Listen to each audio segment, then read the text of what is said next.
kumbona wazindukiye mu mafone washatse n'akazi akaba ari kuko nawe akagira byanze ubona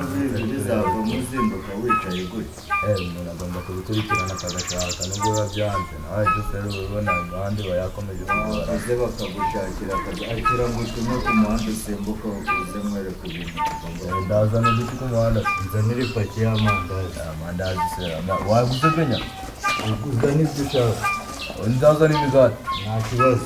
sawa kandi gikurikirana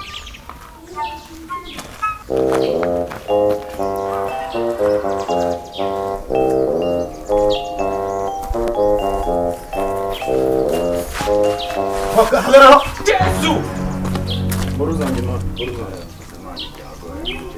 boro zanjye ziravuga byabuze mani ariko mani ubona ndinjije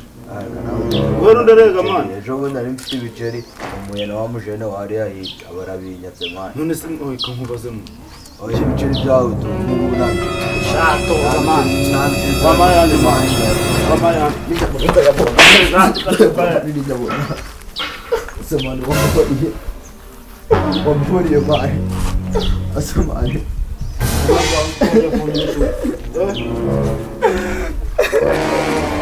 yabaga ndagasa kuko ndahita nagasumbisha ariko nk'ubu peti furere urugero mba namutumiye ari he ngaho ndebe ase ko mbona uri kwirizwa bigenze bite ibyo nagutumye birihe ibiki bigenze bite cyariya kinyaka y'amafaranga na ya telefone kirabinjira hari ideni wari ugifitiye ibiceri yari yatugurije njye n'abandi noneho kirakuvuna amaguswe yankubise amajido ntabwo wareba yankubise iyo ujya kwa mudugudu se kubivuga uwo mudugudu uramuyoboye ari hese ujya tugenda ujya kumunyereka nabonye nsa nk'iriya sinzi ko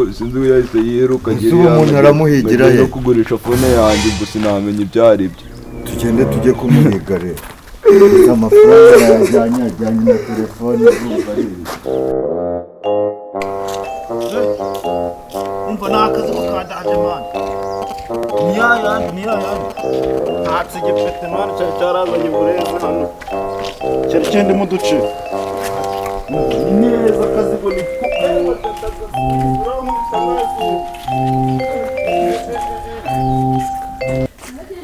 ujya kunyica n'uture tuterese mani manu ni wakomboye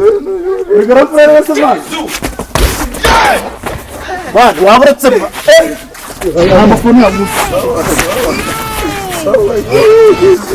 muzajyanire ibintu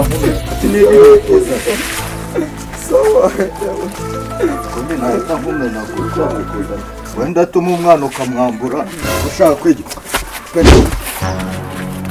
sawa mani sawa oya uramubaza iki sawa uramubaza iki nzamukuramo n'ibindi uzabimukore tukagera ubutavuga uzabimukorera dahari twigendere